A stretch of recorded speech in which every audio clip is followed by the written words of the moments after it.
Ciao a tutti! I want to give you an overview of the top 8 unspoken rules that will help you get by in the Italian context. And the first one is alcohol. Alcohol is definitely a huge part of Italian culture. It's used in cooking, it's used in desserts. Italians connect it very closely to the territory. So certain wines pair really well with different kinds of foods and cheeses. And so Italians will be excited about trying new wines and new foods. When someone comes over to an Italian's house, they'll probably be offered a fresh glass of wine or a fresh drink as soon as they get there. However, Italians don't tend to overconsume, right? They might have a drink at lunch and at dinner, and that may not be uncommon, or even a digestivo after dinner. But they don't tend to go beyond a glass or two. So you're not going to see Italians drunk in the streets. Even going out, young people going out don't tend to overconsume. So just be careful about your alcohol consumption, particularly if you want to make a good impression, or what we would call a bella figura in Italy. Understand that about the Italian culture. Another thing is the mindset. Italians have a very regional mindset. So, because Italy was until 1861 a series of different nation states and kingdoms, really a patchwork, all the regions are not the same. So many Italians are very proud of where their city, of where they're from.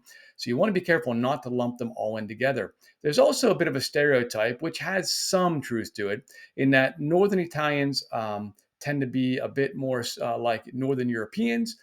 They tend to do things a bit more punctually, and they have the tendency, or at least the reputation by many Southern Italians, not all, of being a bit more closed off and not being as warm. Whereas Southern individuals and those from the south of Italy tend to be thought of as being more warm, more open, and having a little bit of a slower pace of life.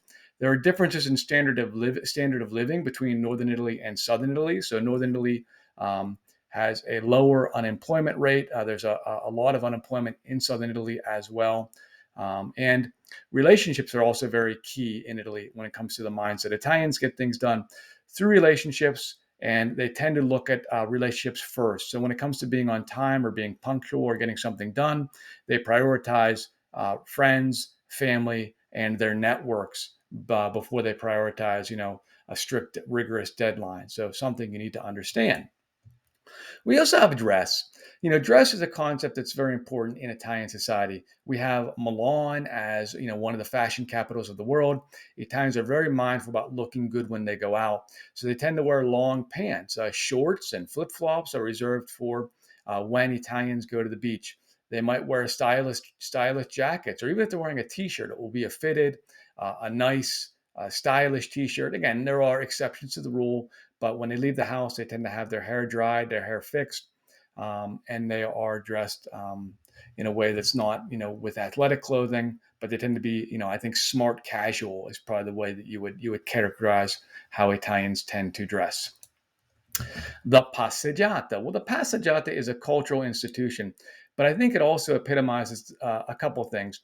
One is after the lunch hour, before dinner. An Italian lunch finishes around 3 o'clock, between 3 and 4. So shops start slowly opening back up again. Many close over lunch, and individuals leave their offices. They leave. They come back from school. They leave their homes after lunch, and they tend to put on some nice clothing or get dressed up, fix their hair, put on their makeup, and they meet all of their friends and their relatives that might be in the town and their acquaintances. And because Italians tend to not move away from home, many of them they tend to stay in their communities. They're very attached. They're very connected to them, and they know a lot of people. And they make a real big show, real big spectacle of greeting people that they might have seen just a few hours ago, as though they hadn't seen them in years. So they'll kiss each other on the other side of the cheek and give them hugs and be very animated in this. And it's really wonderful. The historic centers are typically closed in Italy to traffic. And that's where some of the nicest shops are, and the gelateria and the cafes may be. So Italians enjoy a coffee or an ice cream, and they spend some time socializing. So as you approach from a side street, it's really interesting because you hear this buzz of people. It sounds like a cocktail party almost.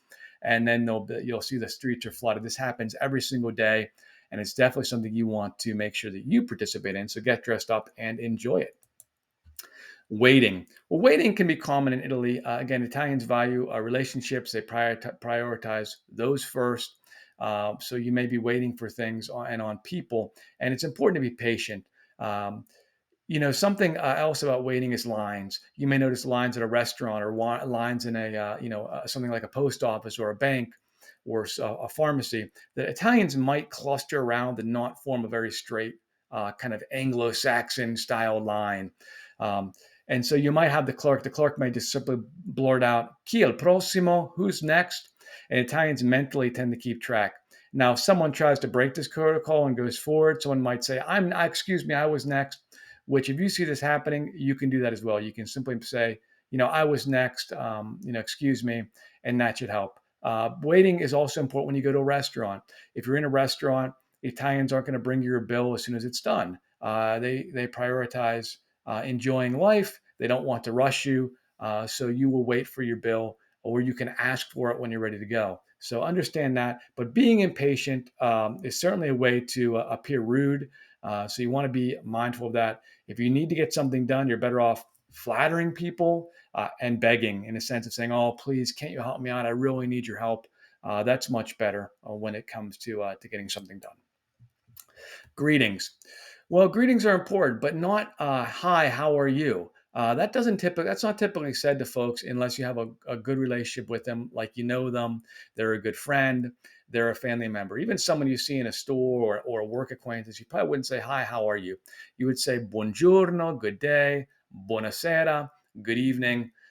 And you probably wouldn't say ciao either, unless you're a student talking to another student or a young person, or someone greets you with ciao.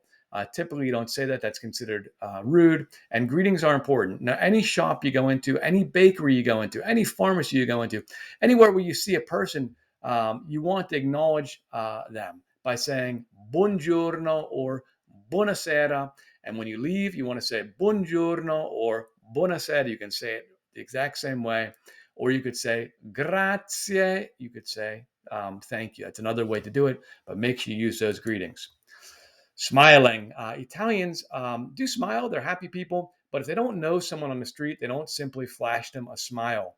If you are a young person or a woman in particular, and someone smiles at you and you smile back and you don't know them, it's perceived as being flirtatious, and it could result in unwanted attention. Italians are really good at reading body language. So, when you're walking on a street, Italians don't nod and say hello to everyone, as they're taking their morning walk, unless they know the person or they get to know them. Um, there are exceptions to the rule, but that's generally how it works. In a smaller town, they may, on a hiking trail or something like that, you might acknowledge someone by saying hello. But beyond that, it's not common to smile and nod at everyone you see in the street. Food to go.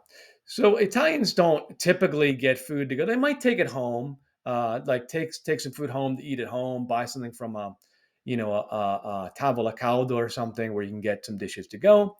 But they're not going to eat a sandwich as they're walking down the street, or drink a coffee as they're wandering down the street, or have a piece of pizza or something. A gelato is an exception. You can wander and have a gelato as you're going down the street.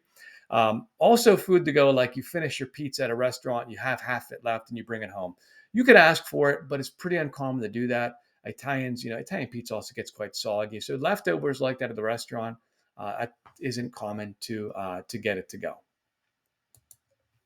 What are some phrases that can help you with these? Frase, well, ciao, but we don't want to say ciao unless ciao is given to us, as I mentioned. Buongiorno, good day. Buonasera, good evening. Per favore. Now, this is lumped in with greetings. Always say please, and always say grazie, thank you, when appropriate.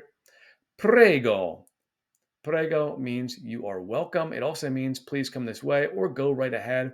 And there are some other meanings as well you may find when you're in Italy, so keep your ears attuned for that. Permesso. Permesso is another one. This is important to know as an unspoken rule when it comes to greeting or trying to move around people. Permesso is what you say when you want someone to move out of the way and get their attention. Whereas scusi means excuse me, pardon me, like you bumped into someone, but it's not going to get anyone to move. And then we have molto gentile. Molto gentile means, oh, that is so kind.